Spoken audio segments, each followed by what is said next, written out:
everyone, my name is Hairia and today I'll be sharing a sociolinguistic insight into diglossia, specifically how it operates in pharmacy service based on a study by Ahmad Sunardi and Agus Susanto.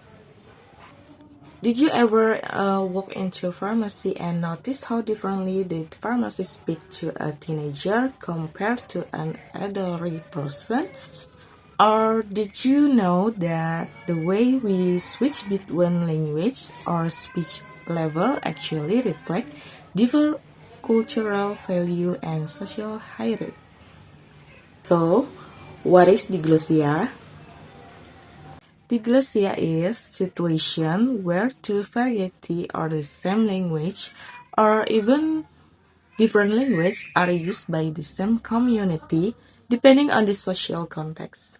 For example, in Java, people use Kromo-Inggil or high-level Japanese when speaking formally or respectfully and switch to daily Indonesian or low-level Japanese in more casual settings. In English, it could be like using standard American English during a job interview and African American vernacular English when they chatting with their friends. Context and research of problem. In this journal, pharmacy service relies heavily on a clear, respectful communication in multicultural cities like Tegal. The way people speak influenced by diglossia, especially between Indonesian and Japanese. This study explores how those languages are used in everyday interaction between pharmacy staff and customer. So, next, methodology. The research used qualitative descriptive method. Data was collected through real-time observation of conversation at the pharmacy at PKU Hajar Muhammadiyah. The analysis followed 3 steps.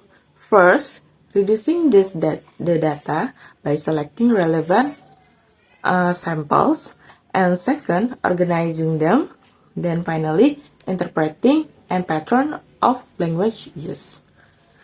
Data finding. Now, on to the most interesting part, the data finding. There were 3 key observations. First, a middle-aged woman answered the pharmacist using Kromo-Inggil. For example, by saying nggih instead of ya or yes. Even though the pharmacist used polite Indonesian, this show cultural politeness and deep-rooted social norms.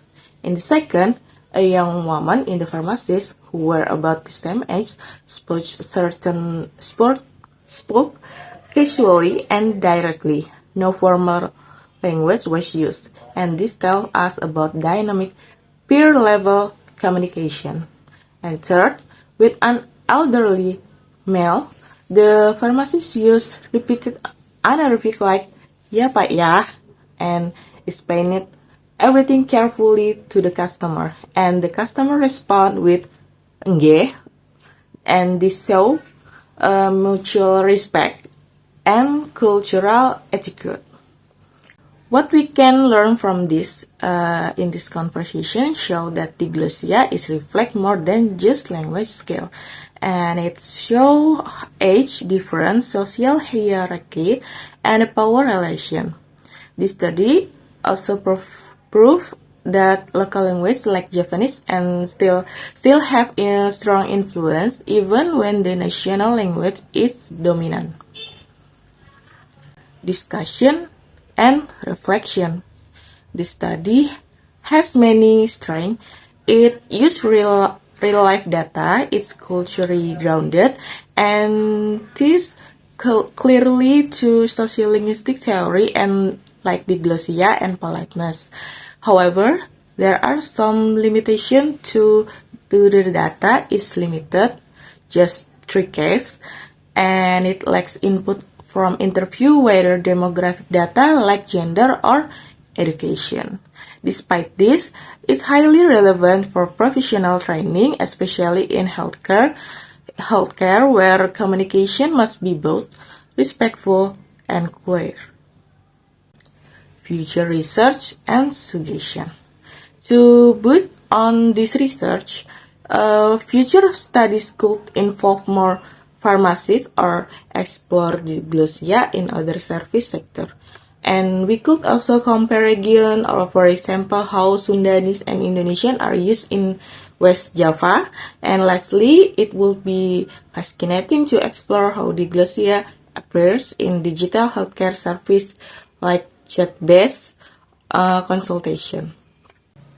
In conclusion, language is not just a communication tool, it's a reflection of who we are and how we relate to others and what we value.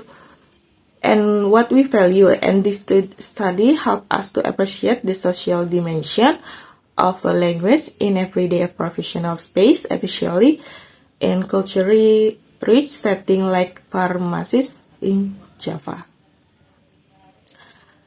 Okay, this is a final presentation. Thank you so much for your attention. If you have any suggestion, question, or thought, I'll be happy to discuss on the comment below. Thank you for watching. See you next time in any other video. Bye.